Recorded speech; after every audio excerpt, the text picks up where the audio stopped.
Hello friends, today we will discuss the sexual reproduction in Elbugo or Cystobus. So the sexual reproduction is oogamous type where the sex organs are formed. The male sex organ is known as antheridium and the female sex organ is oogonium. So before we discuss the sexual reproduction in Elbugo, we will just do quickly a recap of the previous lecture, which was the asexual reproduction in Elbugo. So during asexual reproduction, there was no formation of any sex organs, as we are going to see now. During the sexual reproduction, the antheridium and oogonium will be formed. But during asexual reproduction, the only the conidia, or which are also known as sporangia, are formed, and the zoospores are formed. So in the case of asexual reproduction, this mycelium, you can see this is mycelium which is creeping in between the host cells. It produces hostorium, and these mycelium, they grow upward and these form these cavate shaped conidiophores. And on these cavate shaped conidiophores, the conidia formation takes place, or the formation of sporangia takes place, and this formation takes place in basipetal succession. Always remember this term, basipetal succession. Basipetal succession means the conidia which is formed at the base will be the youngest and this will be the older one. So these conidia are formed in the basipetal succession. These conidia will detach from each other and they will germinate. Now suppose this is the conidia, so this will germinate by forming a small germ tube, and this germ tube will increase in size and it will enter inside the host through the stomata. So you got my point? How these conidia are formed, and they form a germ tube, and this germ tube will increase in size and this germ tube will enter through the stomata, and this will again form the new mycelium. Now this case may be one of the case when conidia will germinate directly during the unfavorable condition. That means the moisture and temperature are not favorable. But if the conditions are favorable, this conidia will behave as sporangia. That means the entire content of the conidia gets divided. You can see these are the small segments. It divided into small segments, and each segment will have few nuclei, and this will form the zoospore. This segment will form the zoospore, and the zoospore will be reniform, biflagellated and uninucleate, and then again these zoospore will germinate. How they will germinate? They will just first come out from the vesicle, and then they will swim for some time. They will insist, and they will also germinate by forming a germ tube, and this germ tube will also enter through the stomata. Now you have seen that during the asexual reproduction in Elbugo, there is no formation of sex organ, but the formation of new mycelium takes place either directly through the conidia, either through the formation of sporangia, in which the formation of zoospore takes place. So I hope that you have just discussed this asexual reproduction in your mind once again. Now we will come back to our sexual reproduction, that is sexual reproduction in Elbugo. So during sexual reproduction, the antheridium and oogonium are formed. The oogonium is actually a globose shaped structure which is formed at the tip region of the vegetative mycelium. So this is the oogonium. And initially, during the immature state, the oogonium is a multinucleate structure. That means many nuclei are there. And same way, the antheridium is formed, which is a globose shaped structure, and it is also multinucleate, and it is also formed at the tip of the vegetative mycelium. Now you can see both these sexual reproductive structures, these are separated from the mycelium with the help of a septa. As you know that this is a member of, Elbugo is a member of Mastigomycotina. And in the case of Mastigomycotina, no septa formation takes place. But during the formation of sex organ, the septa is formed, and this septa differentiate the entire sex organ from the vegetative mycelium. So this is the oogonium and this is the antheridium, and it is the early stage when it is a multinucleate structure. But in the case of oogonium, when it matures, what happens? This is the septa which separated from the entire content. It gets divided into two parts, the central part and the peripheral part. The central part, it is known as the ooplast, and it is known as the periplast. and the ooplast only one nuclei, this is the female nuclei, it is the functional, and it is also known as egg or oosphere. The rest of the nuclei, as you can say, they arrange themselves in the outer side or the peripheral region, they arrange themselves. And the same way it occurs in the antheridium also. In the antheridium, it is a clavate shaped structure. Only one nuclei, it is active, and it is known as the male nucleus. Now what happens during the fertilization? Now this is the oogonia and this is the antheridium. They both grow beside each other, and as you can see, these are the swellings at the vegetative mycelium, and the formation of the sex organs, they can be seen outside in the form of the malformation or in the form of a hypertrophy. Hypertrophy is a symptom of albugo, as you have seen in the earlier lecture. So what happens during the sexual reproduction? A structure which is known as papillae or receptive papillae. Papillae or receptive papillae is formed at the outer wall of the oogonium, and in the meanwhile a granular structure which is known as, this is a granular structure which is known as caenocentrum.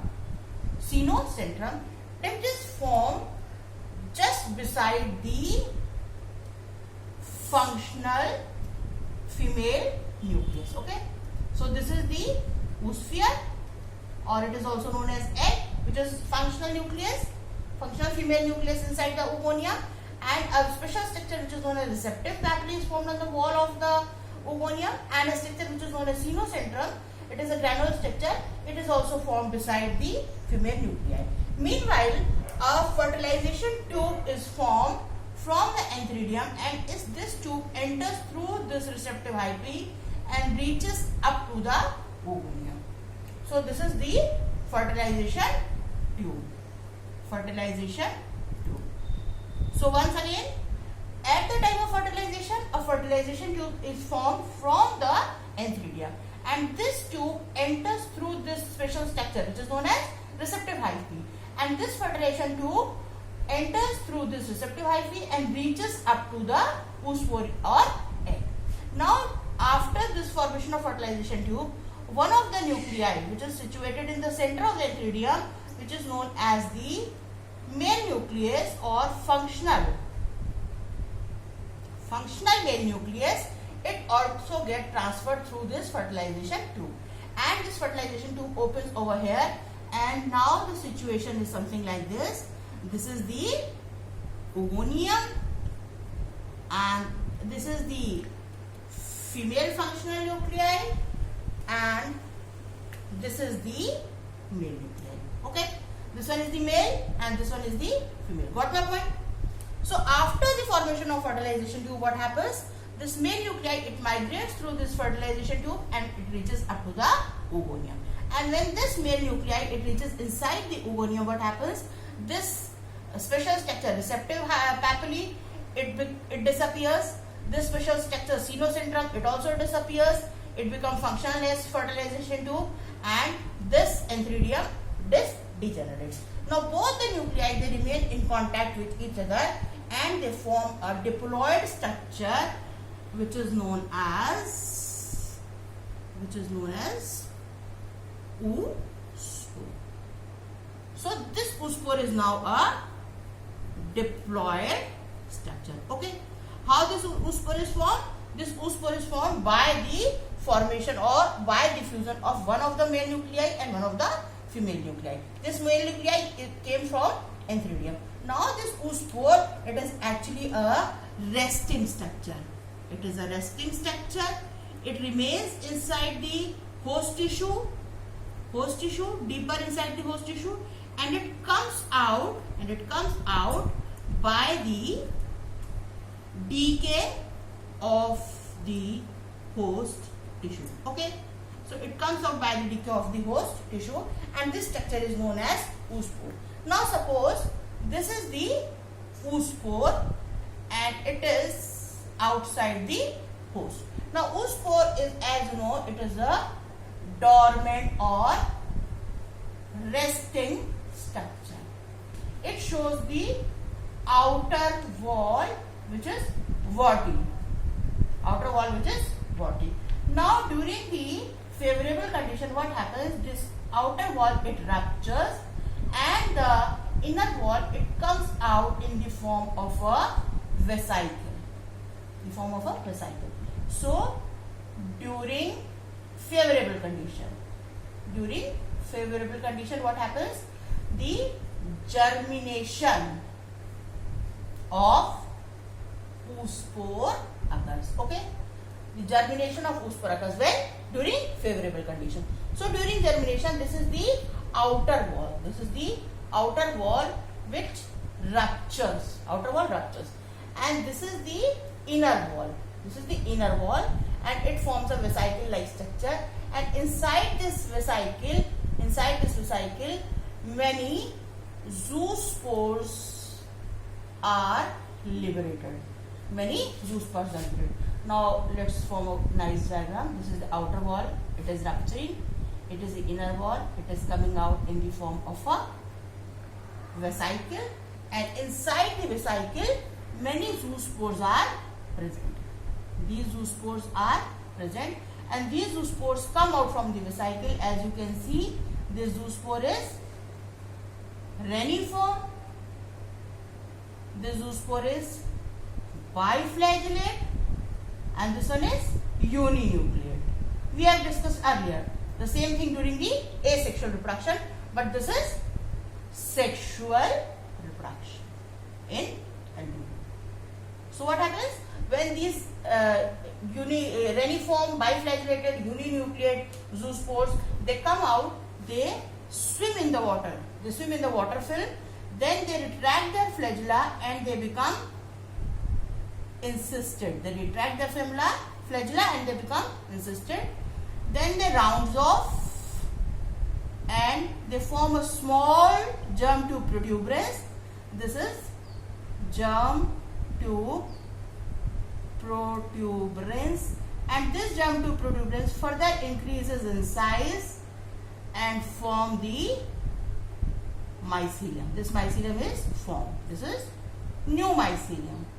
And this new mycelium, it again enters through the stomata and forms the new infection, and new mycelium is formed. One thing which you have to see over here, how these reniform biflagellated nucleate zoospores are formed. Before the formation of this zoospore, what happens? The entire content of this is a oospore, this is the entire content. What happens? The entire content gets divided into small fragments, and each fragment will contain one nuclei and some amount of cytoplasm. So these fragments will get metamorphosed into a reniform zoospore. But before the segmentation, this diploid nuclei, it undergoes the meiosis. And first division is meiotic division, and then through repeated division, many nuclei are formed. And again a nuclei will be haploid. So you got my point. The oospore was diploid. Before germination, this diploid oospore divided by meiosis, and then again through repeated division, many nuclei are formed. These nuclei, they arrange themselves in such a way that small amount of cytoplasm with one nuclei was arranged in small protoplasmic bit, and each bit was metamorphosed into zoospore. And how these zoospore will be liberated? Through the rupture of the outer wall, these zoospore will come out, they will swim in the water film, then they will encysted, then it will form a germ tube, and again this germ tube will form a new mycelium. And this germ tube formation and this new mycelium formation will take place because this zoospore enters through stomata. So this way you can see the sexual reproduction in albugo, how the sexual reproduction in albugo took place. It is oogamous type, and in the previous lecture we have discussed the asexual reproduction. Thank you.